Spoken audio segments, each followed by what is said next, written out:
Les résultats sont en effet spectaculaires. Alors que les médicaments ACT sont jugés efficaces à 80%, la tisane affiche un score de 99% et sans effet secondaire, contrairement aux médicaments. Le résultat était surprenant, positivement, et c'est là que les ennuis commencent avec la médecine conventionnelle. Quel genre d'ennui? Le premier ennui, c'est l'interdiction. À la fin de l'étude, nous devions organiser une conférence. Lorsque nous avons remis le résultat au médecin-chef des zones, tout de suite, il s'est interposé.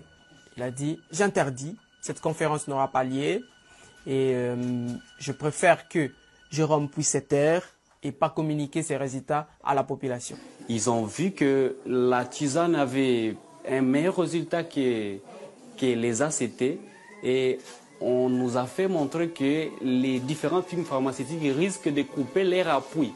Et on a trouvé qu'il y avait orgueil, on m'a démis de mes fonctions. Le docteur Munyangui est lui aussi victime d'intimidation. L'ordinateur qui a servi à l'étude est dérobé. Quelques jours plus tard, le médecin tombe malade. Je commençais à me sentir trop mal, je vomissais, je n'arrivais plus à manger, ça fait presque une semaine et j'avais des douleurs au niveau de l'estomac qui étaient un peu trop atroces. Et là, je suis parti à Goma d'urgence pour faire les examens. Et c'est là qu'on m'a diagnostiqué, voilà, et vous étiez empoisonné. À votre avis, d'où viennent ces ennuis? À mon avis, les ennuis viennent de firmes pharmaceutiques. Qu'est-ce qui vous permet de dire ça? Après les publications des résultats, on a dit aux patients que voilà, la tisane était efficace et eux-mêmes l'ont observé. Et là, les patients n'achètent plus les ACT en fait. Nous devenons de plus en plus gênants.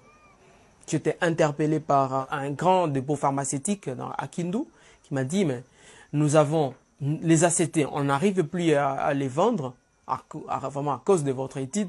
Et là, monsieur, vous êtes en train de piétiner sur nos business. Imaginez-vous juste maman d'un enfant qui a le palu, qui peut en mourir. Vous allez à la pharmacie, vous vous saignez, vous ne mangez pas pendant 2 jours pour pouvoir lui acheter des médicaments. Et vous vous retrouvez avec une chance sur 2 d'avoir un médicament faux.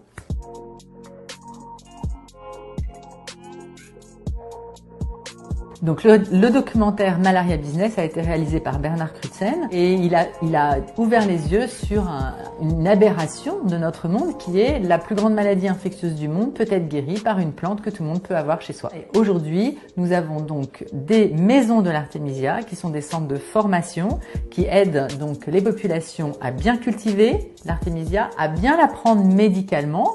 C'est pas si facile d'imaginer comment on la prend et nous essayons de le développer dans le maximum de pays impaludés. Donc l'artémisia, ou plutôt les artémisias, car il y en a une chinoise, Anua, et une africaine, Afra.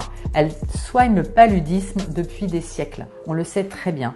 C'est répertorié dans plein de grands livres, etc. Elles sont extrêmement efficaces toutes les deux. Elles soignent même plus rapidement que les médicaments actuels. Quand on a les bonnes graines, c'est tout à fait simple en fait de la cultiver. 80% du budget de l'OMS aujourd'hui est perçu grâce à des firmes pharmaceutiques ou à des grands consortiums. L'OMS n'est pas indépendante et elle est jugée partie.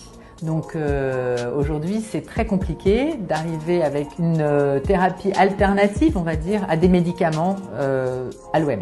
Elles n'ont aucun effet secondaire et elles n'ont aucune toxicité. Donc c'est vraiment une panacée, on va dire, pour la malaria. Elles sont très simples d'utilisation et extrêmement accessibles pour les populations.